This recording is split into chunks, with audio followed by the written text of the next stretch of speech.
আসসালামু আলাইকুম। দেখছেন দর্শক 24-এর নিয়মিত আয়োজন দর্শক নজরে আজকের কাগজ। সাথে আছি আমি সিনথিয়া। আজ ৫ মে ২০২৬। প্রতিদিনের মতো আজকেও আমরা সংবাদপত্রের পাতা ঘেঁটে দেখব দেশের শীর্ষ পত্রিকাগুলো একই ঘটনাকে কে কোন দৃষ্টিতে দেখছে। আজকের প্রধান আলোচনায় থাকছে নদ-নদীর পানি বৃদ্ধি ও বন্যা আতঙ্ক, পশ্চিমবঙ্গে বিজেপির ঐতিহাসিক জয় এবং হামে শিশুমৃত্যুর উদ্বেগজনক চিত্র। শুরুতেই নজর দিই দেশের প্রাকৃতিক দুর্যোগের খবরে।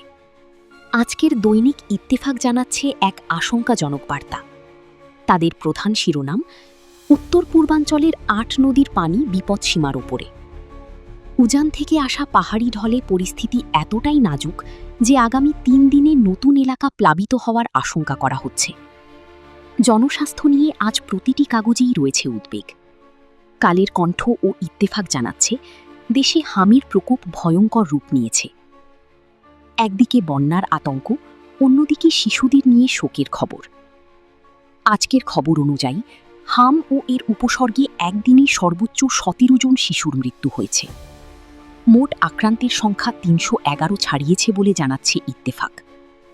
পাশাপাশি শিক্ষা খাতের এক স্থবিরতার খবর দিচ্ছে তারা।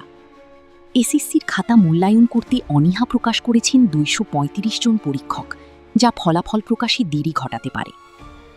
প্রিয় দর্শক, আজ কাগজগুলোতে একদিকে যেমন রাজনৈতিক পরিবর্তনের হাওয়া ছিল, তেমনই ছিল প্রাকৃতিক ও স্বাস্থ্যগত সংকটের কালো মেঘ।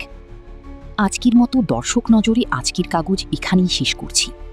দেখা হবে আগামীকাল। ভালো থাকুন।